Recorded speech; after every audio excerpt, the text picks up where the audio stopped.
마가복음 13장 32절 말씀부터 37절 말씀 보겠습니다. 그러나 그 날과 그때는 아무도 모르나니 하늘에 있는 천사들도 아들도 모르고 아버지만 아시느니라. 주의하라, 깨어있으라. 그때가 언제인지 알지 못함이라. 가령 사람이 집을 떠나 타국으로 갈 때에 그 종들에게 권한을 주어 각각 사물을 맡기며 문지기에게 깨어있으라 명함과 같으니, 그러므로 깨어있으라. 집주인이 언제 올는지, 혹 저물 때일는지, 밤중일는지, 닭 울 때일는지, 새벽일는지 너희가 알지 못함이라. 그가 호련히 와서 너희가 자는 것을 보지 않도록 하라. 깨어있으라. 내가 너희에게 하는 이 말은 모든 사람에게 하는 말이니라 하시니라. 아멘.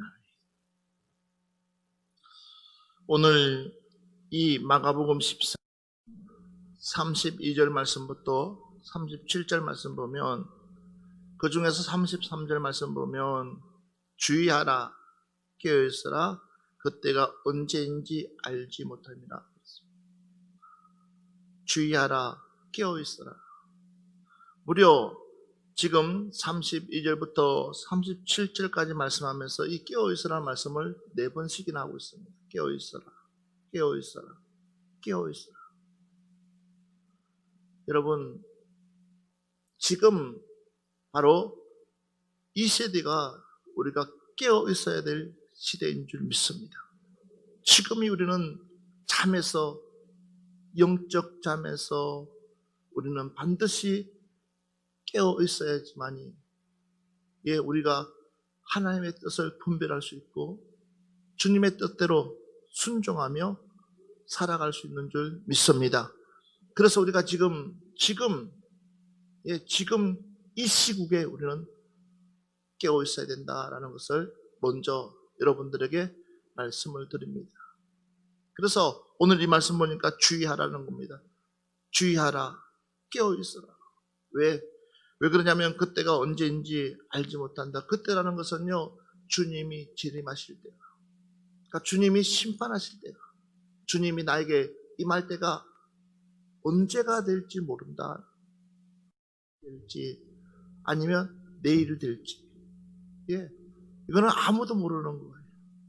그렇기 때문에 우리는 긴장하면서 우리가 살아가야 될 텐데도 불구하고 어느 순간부터 이 긴장의 끈을 확 놔버렸어요. 그래서 우리 주님께서 안타까워서 우리에게 이렇게끔 깨어있어라, 깨어있어라. 여러분, 왜 주님께서 이렇게끔 우리에게 겉으로 깨어있으라고 강조하는지, 그 이유가 뭔지, 바로 시험에 들지 않기 위해서 깨어있으라는 것입니다. 자, 성경 말씀 한번 보겠습니다. 마태복음 26장 40절 말씀부터 41절 말씀 한번 봅시다. 제자들에게 오사 그 자는 것을 보시고 베드로에게 말씀하시되, 너희가 나와 함께 1시간도 이렇게 깨어 있을 수 없더냐? 시험에 들지 않게 깨어 기도하라. 마음에는 원이로되 육신이 약하도다 하시고. 아멘. 지금 봐보십시오. 예수님은 내일이면 로마 군병들에게 잡혀가지고 골고다에서 십자가에 못 박힐 그런 시점인데도 불구하고 이 제자들은 전혀, 그러니까 예수님께서 지금 잡혀가서 십자가에 못 박힌다고 이야기를 하고도, 그런데도 그 사람들은, 그 제자들은 지금 예수님이 말씀하시는 정말 그 안타까운 그 말씀을 못 알아듣는 거예요. 그러니까 어떻게 하는 거예요? 내일 죽는다니까는, 내일 끌려간다니까는, 내일 내가 채찍맞는다니까, 내가 내일 고난당한다니까, 이렇게끔 이야기를 해줘도 그 제자들은 그 말씀이 와닿지를 않아요. 와닿아야 되는데, 하나님의 말씀이 와닿아야 되는데 와닿지를 않아요. 그러니까 여러분, 도둑이 올 것 같아. 문단속 좀 해야 될 것 같아. 방범창을 만들어가지고 좀 해야 될 것 같아. 위험할 것 같아요. 말을 듣지 않아요. 도둑을 맞이하고 나서 도둑님이 와서 싹 썰고 난 뒤에 그제서 문단속하고 방범창 달고 그제서 이게 무슨 소용이냐는 거예요. 그렇게 이야기를 했는데도 못 알아들어. 도둑 온다고 이야기했잖아, 내가. 안타까워요. 그 사람 잊지 마라. 그 사람하고 좀 멀리 했으면 좋겠어. 그 사람한테 전부 다 안 줬으면 좋겠어. 그건 못 알아들어. 괜찮다는 거예요. 신뢰할 만하다는 거예요. 믿을 만하다는 거예요. 아니, 기도해보면 그런 마음이 불편한데, 그 당사자는 괜찮다. 그런 거 어떻게 해? 그냥 알아서 하세요. 나중에 큰일 당하고 나는데, 그제서 왜 목사님 그랬는지를 알 것 같아. 이 사람아, 일 당하고 난 뒤에 이야기하면 무슨 소용이 있냐는 거지. 그러니까 지금 제자들에게 이미 베드로에게도 이야기를 했어. 야고보에게도 이야기했고 요한에게도 이야기했고 다 제자들에게 충분히 이야기했어요. 그러고 난 뒤에 예수님은 떨어져 가지고 기도하면서 그 기도가 그냥 피를 토하는 기도고 땀방울이 핏방울 내는 그 기도를 하는데도 불구하고 제자들은 그 옆에서 고이고이 주무시고 있는 거예요. 그러면서 주님께서 이야기합니다. 베드로에게 말씀하시되 시몬아 자느냐? 베드로에게 말씀했는데 이제 원래 이름을 부르는 거예요. 시몬아. 베드로가 되기 전에 그 이름이 시몬이었어. 그러니까 시몬아 자느냐? 내가 한시도 한 시간도 깨어 있을 수 없더냐? 앞으로 너에게 닥칠 그 일들 내가 분명히 얘기해 주지 않았냐? 호언장담하지 말라고 3번 부인할 것이라고 이야기하지 않았느냐? 나를 부인하고 도망갈 것이라고 이야기하지 않았느냐? 그렇다면 내가 이토록 기도할 때에 내가 이토록 하나님 앞에 엎드려서 기도할 때에 너라도 옆에서 기도해야지만이 뭐요? 41절 시험에 들지 않게 깨어 기도하라. 그러니까 시험이라는 것이 찾아온다는 거예요. 너를 넘어뜨리려고 하고 있는 것 때문에 찾아온다는 거예요. 그렇기 때문에 우리는 시험에 들지 않기 위해서 기도하라는 거예요. 그냥 기도하는 것이 아니에요. 사전에 우리가 준비하는 거예요. 무엇을요? 앞으로 되어질 그 엄청난 일들을 기도로 아멘 합시다. 하나님이 깨어있으라고 합니다. 그러니까 하나님이 그 명령하실 때는 다 이유가 있는 거예요. 그냥 깨어있으라고 하지 않아요. 그냥 하라고 하지 않아요. 시험에 들지 않게끔. 지금 많은 일들이 진행되고 있는데 그 일들에게서 우리가 깨어서 기도하지 않으면 결국 우리는 다 놓칠 수밖에 없어요. 왜 그렇습니까? 사단 마귀는 틈새를 노리고 있기 때문에. 자, 다시 한 번 더 성경 말씀 보겠습니다. 마가복음 14장입니다. 37절부터 38절 말씀 보겠습니다. 돌아오사 제자들이 자는 것을 보시고 베드로에게 말씀하시되 시몬아 자느냐? 내가 한 시간도 깨어 있을 수 없더냐? 시험에 들지 않게 깨어 있어 기도하라. 마음에는 원이로되 육신이 약하도다 하시고. 아멘. 자, 시험에 들지 않게 깨어 있어 기도하라. 마음에는 원이로되 육신이 약하도다. 육신이 약하다. 마음은 그렇지가 않아요. 그런데 이 육신의 지배를 당해버리면 결국 우리는 아무것도 할 수가 없다는 거예요. 그러니까 여러분, 우리는 우리의 마음 중심을 잡을 수 있는 여러분들 되시기를 주의 이름으로 축원합니다. 맞습니다. 내 육신은 여전히 나를 시험 들게 만듭니다. 내 육신은 여전히 나를 어렵게 만듭니다. 그러나 그 육신을 이길 수 있는 유일한 통로는 뭐냐? 내 마음을 잡는 거예요. 할렐루야. 내 마음 중심만 잡아버리면 육신 따위는 문제될 것도 없다는 거예요. 다시 한 번 더 봅시다. 누가복음 21장 36절 말씀 보세요. 이러므로 너희는 장차 올 이 모든 일을 능히 피하고 인자 앞에 서도록 항상 기도하며 깨어 있으라 하시니라. 항상 기도하며 뭐 하라고 그랬어요? 깨어 있으라는 거예요. 기도는요, 호흡이에요. 우리의 호흡이, 영혼의 호흡이에요. 기도하지 않고서는 우리가 그 어떤 것 하나도 우리 스스로가 할 수 있는 거 아무것도 없어요. 그러니까는 항상 기도하며 깨어있으라고 주님은 신신당부라고 있는 거예요. 맞아요. 그 순간을 우리가 기도하지 않았더라면, 그 순간을 하나님 앞에 묻지 않았더라면 우리는 하나님의 뜻을 이룰 수가 없는 거예요. 하나님이 주고자 하는 그 복을 우리가 받을 수가 없는 거예요. 우리가 기도하고 또 기도하고 또 기도하다 보면 하나님께서 생각나게 하시고 하나님께서 나를 움직여 주시는 거예요. 할렐루야. 맞아요. 그래서 성령의 사람, 하나님의 사람은 절대적으로 내 생각대로 움직이지 않아요. 그래서 매 순간순간을 놓치기 싫어서, 매 순간순간을 내가 놓치기 싫어서 하나님 앞에 엎드리는 거예요. 다시 한번 더 보겠습니다. 22장 40절 말씀 보겠어요. 그곳에 이르러 그들에게 이르시되 유혹에 빠지지 않게 기도하라 하시고. 맞습니다. 여러분, 깨어있으라는 것은 말 그대로 유혹에 빠지지 않게 위해서요. 깨어있어야지만이 어떤 유혹인지를 알 수 있잖아요. 나를 넘어뜨리고 하고 있는 그 유혹들, 그 손길들을 얼마나 많이 뻗치고 있습니까? 내 믿음 누가 지키는 거예요? 내가 지켜야지. 내 신앙 내가 지켜야지. 누가 대신해 줄 수 없는 거예요.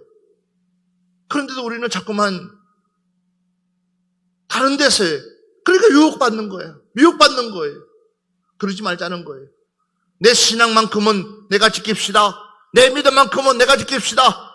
누가 어떤 소리를 한다 할지라도 여러분, 우리는 하나님 말씀 안에서 진정으로 깨어서 유혹을 떨쳐버릴 수 있는 여러분 되시기를 바랍니다. 얼마나 많은지 몰라요. 로마서 7장 18절 말씀부터 25절 말씀 한번 보겠습니다. 우리 한번 한 목소리로 같이 보겠습니다. 로마서 7장 18절부터 25절 말씀입니다. 내 속 곧 내 육신에 선한 것이 거하지 아니하는 줄을 아노니 원함은 내게 있으나 선을 행하는 것은 없노라. 내가 원하는 바 선은 행하지 아니하고 도리어 원하지 아니하는 바 악을 행하는도다. 만일 내가 원하지 아니하는 그것을 하면 이를 행하는 자는 내가 아니요 내 속에 거하는 죄니라. 그러므로 내가 한 법을 깨달았노니 곧 선을 행하기 원하는 나에게 함께 있는 것이로다. 내 속사람으로는 하나님의 법을 즐거워하되 내 지체 속에서 한 다른 법이 내 마음의 법과 싸워 내 지체 속에 있는 죄의 법으로 나를 사로잡는 것을 보는도다. 오라, 나는 공고한 사람이로다. 이 사망의 몸에서 누가 나를 건져내랴. 우리 주 예수 그리스도로 말미암아 하나님께 감사하리로다. 그런즉 내 자신이 마음으로는 하나님의 법을, 육시로는 죄의 법을 섬기느라. 아세요, 여러분? 내 마음에 두 법이 매일매일 싸우고 있다는 거예요. 우리가 정신 차리지 못하면, 우리가 깨어있지 못하면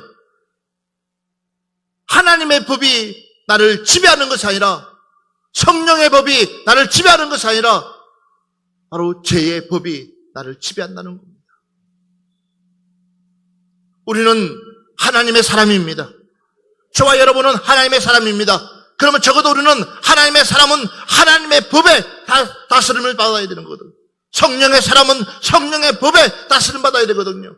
그런데 자꾸만 우리는 죄의 법에, 죄의 올무에 우리는 사로잡혀서 그것에 놀아나고 있다는 거예요. 우리의 생각부터 시작해서 모든 것이 육신의 것에 사로잡혀가지고 거기서 헤어나지 못하고 있는 우리의 자신의 모습을 한번 보라는 거예요. 왜 성령 충만하지 못합니까? 하나님 앞에 매일매일 기도하고 있는데, 매일매일 하나님 전에 나오고 있는데 왜 내가 내 안에서 충만하지 못하고 있습니까? 그 이유는 내가 어디의 법에 사로잡혔냐는 거예요. 우리는 주의 법에 사로잡혀야 될 우리가, 하나님의 법에 사로잡혀야 될 우리가, 성령의 법에 사로잡혀야 될 우리가 어디의 법에, 죄의 법에, 육신의 법에 사로잡히니까는 결국은 헤어나오지는 못하고, 그러니까 사도 바울이 오늘 말씀처럼 오호라 나는 공고한 사람이로다. 이 사망의 몸에서 누가 이 사망의 몸, 이 사망의 몸, 어차피 한 번 죽는 것은 정한 것인데 이 사망의 몸이 자신을 지배하고 있는 이 안타까운 마음을 가지고 호소하고 있지 않아요. 우리는 이 사망의 법에서 나와야 되는 거예요. 이 육신의 법에서 나와야 되는 거예요. 그래서 우리는 하나님의 법으로 들어가야 될 줄 믿습니다. 그러려면 뭐예요? 시험에 들지 않게 깨어서 기도하는 거예요. 하나님 앞에 우리는 수시로 깨어서 기도하는 거예요. 기도 외에는 방법이 없습니다. 여러분, 오직하면 쉬지 말고 기도하라고 그랬을 거예요. 쉬지 말고 기도하라고 그랬을 거예요. 맞습니다. 살다 보면 누구나 그래요. 살다 보면 그래요. 살다 보면 어쩔 수 없죠. 그러나 그것이 내 스스로에게 합리가 되어서는 안 된다는 것입니다. 그것이 내 자신을 위로해서는 안 된다는 것입니다. 우리는 그와 함께 싸워 나가야 되는 거예요. 믿으시면 아멘 합시다. 정말 우리는 그와 함께 싸워서 우리는 이 사망의 법에서 탈출해 나가야 되는 거예요. 바울이 이렇게 이야기하고 있습니다. 우리 주 예수 그리스도로 말미암아 하나님께 감사하리로다. 그런즉 내 자신이 마음으로는 하나님의 법을, 육신으로는 죄의 법을, 그러니까 두 법을 동시에 섬기고 있다는 거예요. 그러나 아니요, 거듭나게 되면, 하나님의 은혜가 나를 지배하게 되면, 주님의 은혜가 나를 지배하게 되면 결국은 육신의 법은 떨어져 나가게 되어 있습니다. 그리고 뭐요? 성령의 법으로 돌아서는 줄 믿습니다. 갈라디아서 말씀 한번 보겠습니다. 갈라디아서 5장 17절 말씀 한번 보겠습니다. 육체의 소욕은 성령을 거스리고 성령은 육체를 거스리나니 이 둘이 서로 대적하므로 너희가 원하는 것을 하지 못하게 하려 함이니라. 육체의 소욕은 성령을 거스리고 성령은 육체를 거스리고, 그러니까 이 성령의 법과 육체의 법은 동시에 한 곳에서 머물 수가 없다는 겁니다. 그래서 우리는 대적해야 되는 거예요. 무엇을요? 육신의 법을. 그리고 우리는 성령을 쫓을 수 있는 여러분 되시기를 바랍니다. 그래서 빌립보서 2장 12절 말씀 한번 보겠습니다. 빌립보서 2장 12절입니다.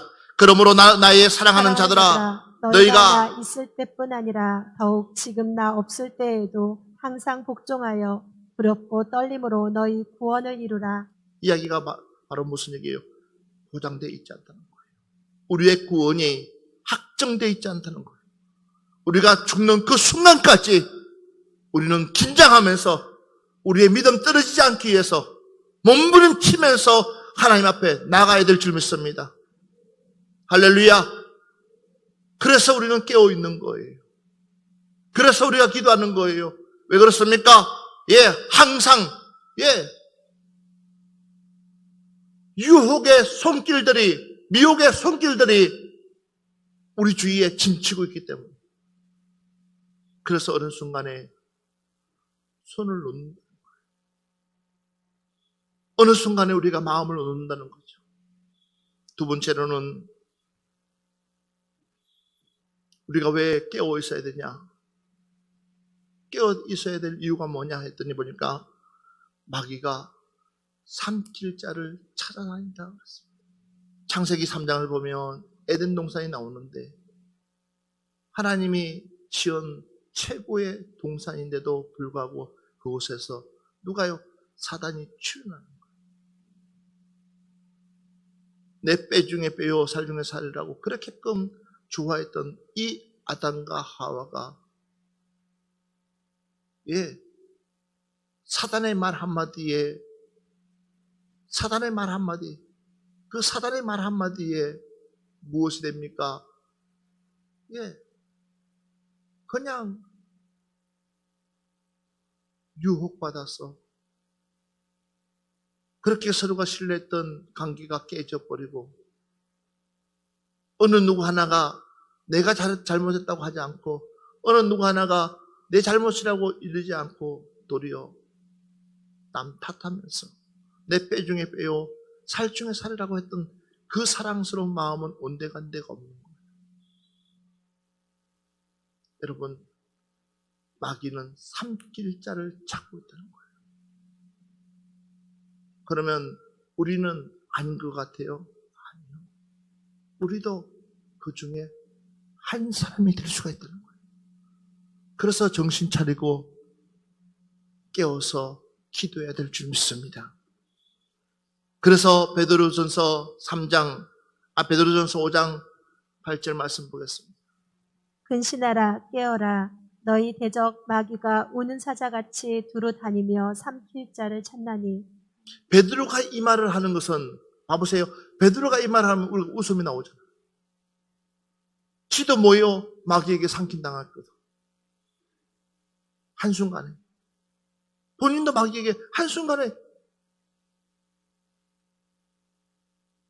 그토록 이야기해. 사단아 물러가라. 이토록까지 이야기했는데도 불구하고 그 말귀를 못 알아듣고 있다가 한순간에 넘어졌어요. 근데 그러고 나서 정신 차리고 나니까는 바로 베드로전서 보니까는 근신하라, 깨어라. 근신하고 있으라는 거예요. 긴장하고 있으라는 거예요. 한순간에 사단이 너를 삼킬 수 있으니까 너희 대적 마귀가 우는 사자같이 두루다니며 삼킬 자를 찾는다. 동물의 왕국을 보면 굶주린 사자가 자기의 목표점을 향해서 얼마나 주시하고 있습니까? 그러다가 어느 순간에 뛰기 시작하면은 시속 몇 킬로가 나와버려요. 그러면서 그를 한번 물면 끝까지 놓지 않고 숨통이 끊어질 때까지 잡고 있는 그 모습들 보잖아요. 사단 마귀가 우리를 물면 어떨 것 같아요? 여러분들 이길 것 같아요? 여러분들이 이길 것 같습니까? 사단 마귀가 여러분들 물면 어떨 것 같냐는 거예요. 그래서 근신하고 깨어있는 거예요. 사전에 미리 준비하는 거예요. 뭐하도록? 사단이 틈타지 못하도록. 할렐루야. 맞습니다. 사단은 지금도 순간순간 누구를 통해서요? 나와 상관없는 사람 통해서 나에게 시험 준다면 여기에서 누가 넘어지겠어요? 그렇죠? 나와 상관없는 사람이 나를 시험 준다면 누가 넘어지겠어요? 다 분별하죠. 그러나 가장 나를 잘 알고 가장 나를 사랑하고 가장 나에게 없어서는 안 될 그 사람이 나에게 뭐 주는 것 같아요? 시험 준다는 거예요. 자, 마태복음 13장 39절 말씀. 가라지를 뿌린 원수는 마귀요 추수때는 세상 끝이요 추수꾼은 천사들이니. 자, 가라지를 뿌리는 원수는 누구라고 그랬습니까? 마귀다. 가라지를 뿌린다. 어디에다가? 우리의 심령의 밭에다가 가라지를 뿌리는 거예요. 자꾸만 뿌려요. 뭐가 나지 못하도록? 곡식이 자라나지 못하도록. 그 얘기는 다시 바꿔 얘기합니다. 우리의 믿음의 씨앗이 뭐하지 못하도록? 이 가라지의 기운에 눌려서 자라지 못하도록. 우리는 그러니까 깨어 있어야지만 그 기물, 그의 풀들을 뽑아낼 수 있는 거예요. 그렇지 못하면 그 기운 때문에 결국은 우리는 아무것도 할 수가 없는. 그러니까 우리가 그 기운을 없애기 위해서는 매일같이 깨어서 하나님 앞에 기도하면서 보이는 족속 그냥 뽑는 거예요. 말씀으로 뽑는 거예요. 그래야지만이 내 심령의 밭이 옥토가 되죠. 내 마음의 밭이 옥토가 되죠. 그래야지 심는 30배, 60배, 100배가 되죠. 할렐루야. 예, 맞습니다. 안 그러면 결국은 아무것도 될 수가 없는, 그러니까 그냥 별 볼 일 없는 땅으로 되는 거예요. 자, 봐보십시오. 마태복음 24장 48절 말씀부터 50절 말씀.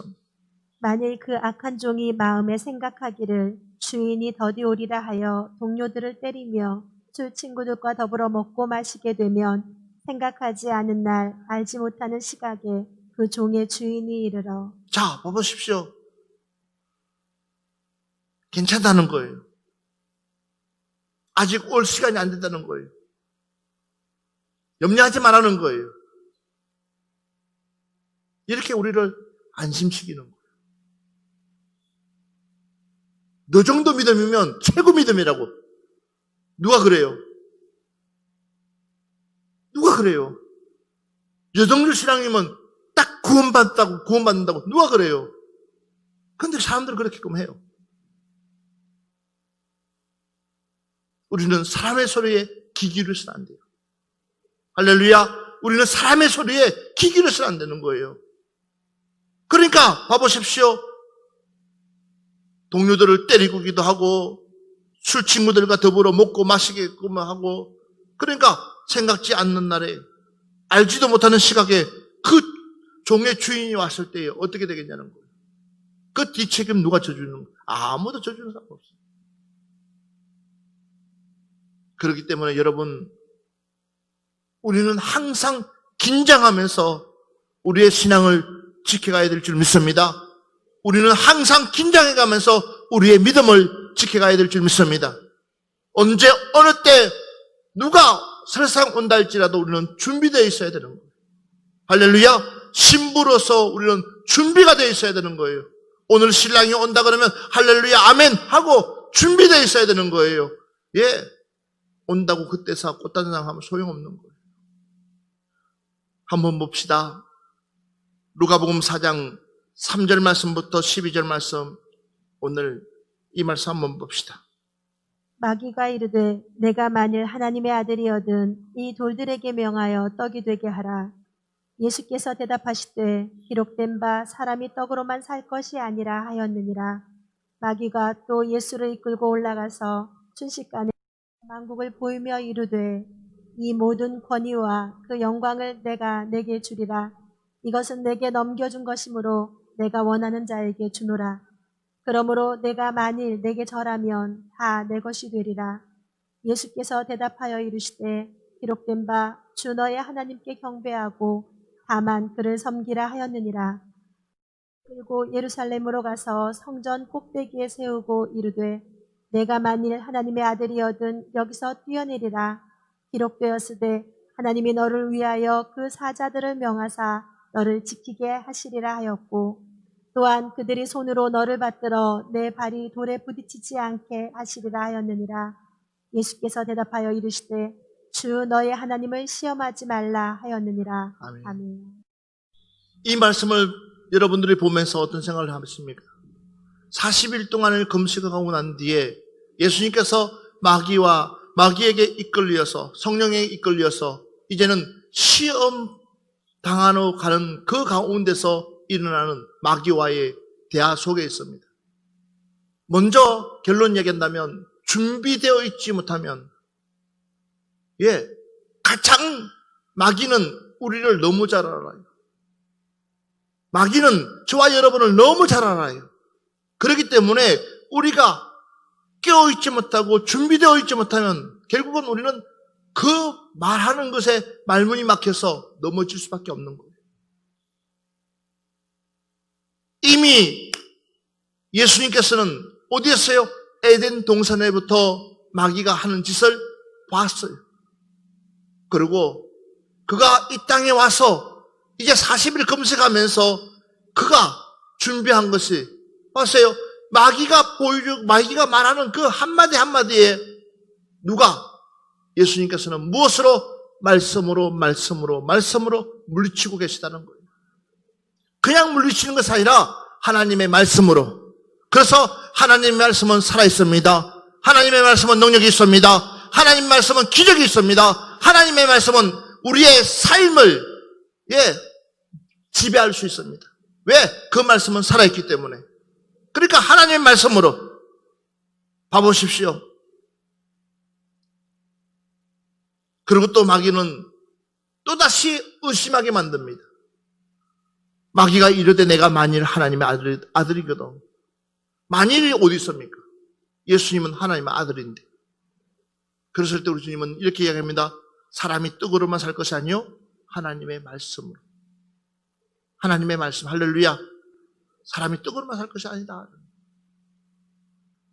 순식간에, 또한 봐보세요. 마귀가 순식간에 천하만국을 보여주면서 이 모든 권위와 그 영광을 내게 주는 천하만국의 주인이 누구냐? 하나님이시여. 굳이 너한테 내가 받을 필요가 없는 거야. 그렇잖아요. 하나님이 주인이신데, 그러니까 깨어있으면, 깨어있지 못하니까는 결국은 그 어리석음에 당하는 거야. 내가 조금만 깨어있어도, 조금만 기도해도, 하나님이 말씀하시는 것이 무엇이고, 옳고 그름을 내가 선명하게 분별할 수 있는데, 내가 그냥 기도하지 못하고 있으니까 그냥 그곳에 그냥 내가 당하는 거예요. 그래서 깨어있어라. 말씀하고 있는 거예요.